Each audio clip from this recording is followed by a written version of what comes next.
TK-nın keçirdiyi sınavın növbəti sualına davam edilir. Tələffüz olması verilən hansı söz yerinə görə sifət və isim kimi işlənə bilər?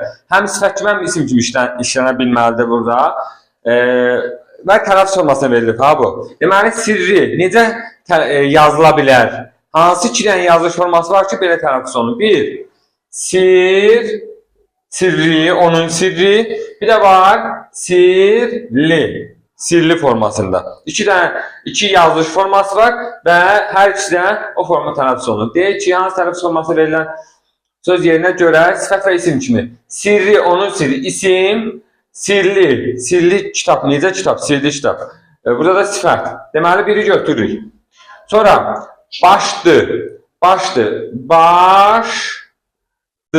formasında r'sı düşürdü burada. Başdır nədir? Burada isim oldu. İsim. Bir de var başlı. Başlı. Necə başlı? Başlı necə tələffüz olunur? Başlı formasında tələffüz olunur. Bu nə oldu? Sifət oldu. Deməli iki nə götürürük? Həm isim oldu, həm sifət olur tələffüz formasına görə.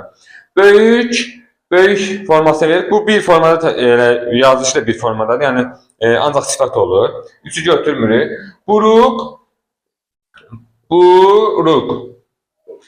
tələffüz forması x kimi tələffüz olunur, onu verilir. Amma buruq yazılışı ilə bir cürdür, amma iki dənə nefsat kimi işlənə bilər. Misal üçün, neft buruğu, bir də var buruq saç. Birində isim oldu, birində sifət oldu. Deməli, 4-ə götürə bilərik. Delə, başa düşürsünüz bu 4-ü. Bilizlər, buruq özü homonimdir.